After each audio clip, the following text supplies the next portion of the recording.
Good morning. I just wanted to do a video on my preparation leading up to my recent hike at the Devil's Path in the Catskills, where my friends and I hiked 23 and a half miles over six mountains and 8,200 feet of elevation gain on what many publications consider the toughest hike on the East Coast.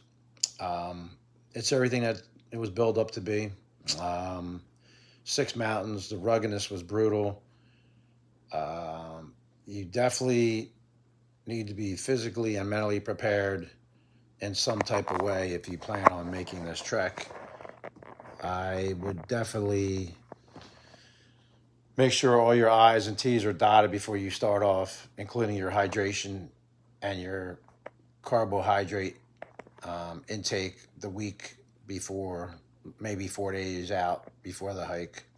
But the story goes, I was doing some research on mountains in New York about a year and a half ago, and I read up on the Devil's Path, and I was intrigued about what was written about it, about the ruggedness of it, the elevation gain, the challenge of it, and how most people do it in 2 days, but some do it in one.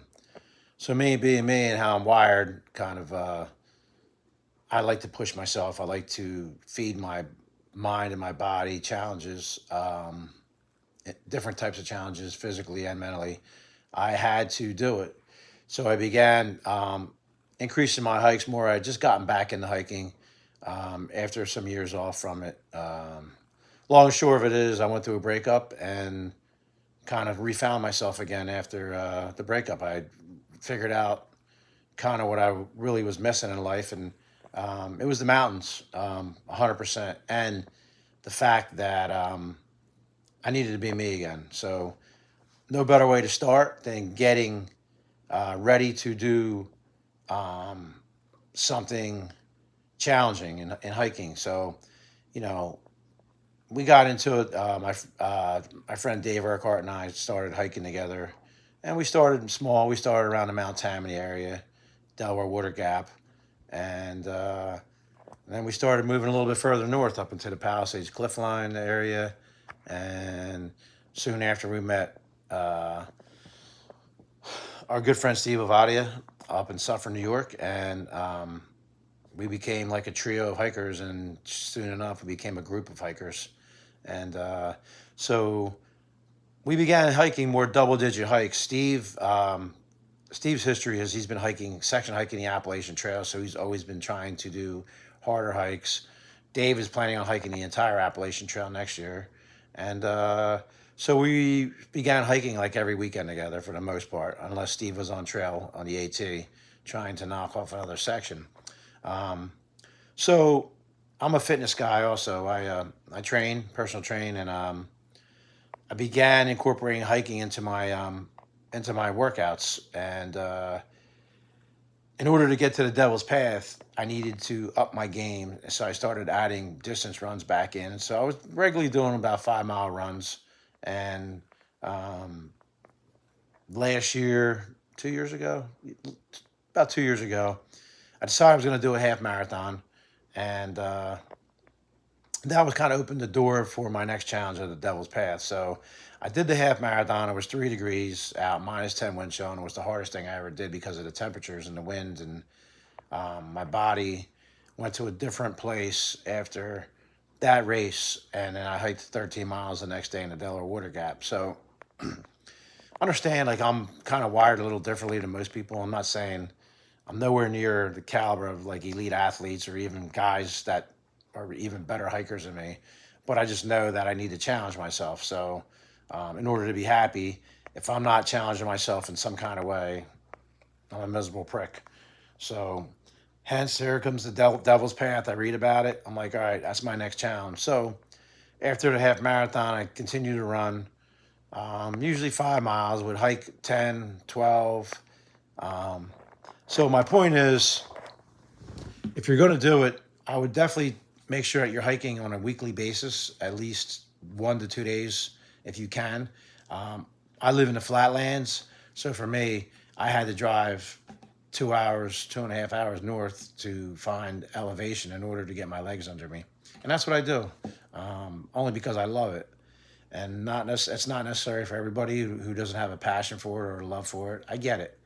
But that's kind of one of the biggest things you can do first is get your cardio up and get your legs under you. And you can do that a couple ways. You can do that by running 3 days a week like I did. And I was running, like I said, 5 miles, sometimes 7. And as I got closer to my goal of the Devil's Path, I did do a 12, 13, 16-mile run, 17-mile run. So, and then I backed it down about a month out. And then that's how I built my foundation. And I did a 17-mile hike the week before I did Devil's Path. But you got to get your legs under you.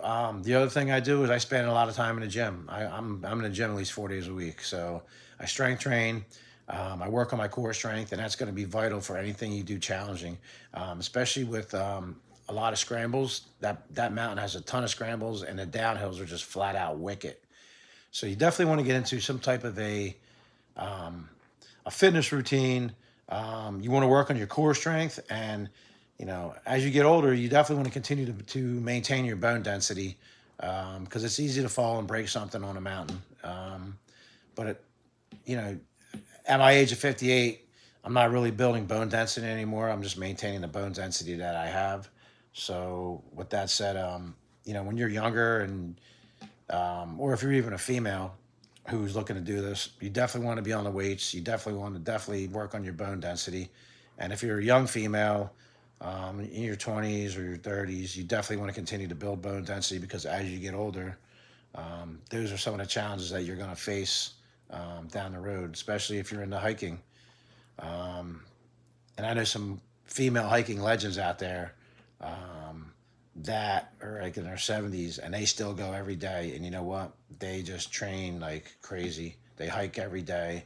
That's their mindset. It's their peace. So that's kind of the gist of the training part of it, leading up to it. I talked about my last video that I posted about the week of preparation, how I hydrated and up my carbohydrates. But I consume a lot of protein. I stay lean. I'm about 5'10", 185 pounds, so I'm able to move pretty good. I'm not very light, but I'm not very heavy either. But I like to maintain a little bit of strength and size on my frame. So I'm trying to think what else I may have to offer you as far as training advice goes. But those are the main tips. You definitely got to continue to build your cardio. You want to try to get, if you're a flatlander like me, you want to try to get into the mountains every week and work on elevation, because elevation is key when you get up into these mountains. And the further north you go, the elevations get taller. So if you're going up the Adirondacks or the Whites, you're going to get some serious elevation up there. The highest peak in the Catskills is Slide. I think it's Slide Mountain. It's about 4,200.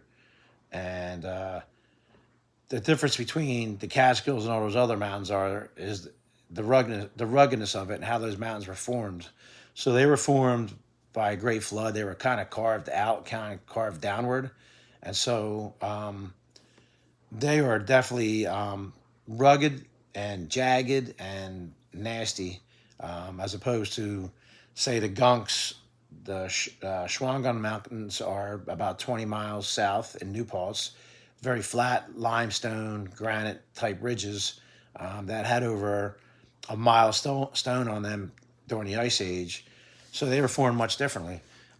Technically, they say the Catskills really aren't a mountain, even though they appear to be, but scientifically they aren't. So, that's part of the whole lure of the Catskills and the Devil's Path if you choose to do it. Be prepared for 6 mountains. Be prepared for up and down. Be prepared for thigh burn coming down and your glutes burn as you go up. Be prepared to lose a lot of hydration because you're going to hike those mountains either in May or June, maybe into July a little bit, but it's pretty hot. But you want to definitely hike them on the longer days of the year. You don't want to be out in the woods in the dark in the fall. Um, you know, where the days get shorter and then you're spending more time on these dangerous pitches up there. Um, that's the biggest piece of advice I can give everybody. So that's my story. The one other thing I will add is being a flatlander, I spent a lot of time on Breakneck Ridge as a training mountain for me. It's a straight up hand over foot climb. It's in the lower Hudson Valley, and it's about a 1,200-foot elevation gain straight up out of the gates. And then some of the hikes we would do would be Breakneck to Bull Hill. Total elevation was about 3,100. The week before, I did do um, Devil's Path. I did Breakneck Ridge, 3 short loops for 10 miles and 3,700 elevation gain. So just another way for me to prepare. And that's the biggest tips I can give you. If you're interested and you need more info on it, just send me a message. I'm here. So I hope everybody has a fantastic weekend, and I hope you're enjoying the videos.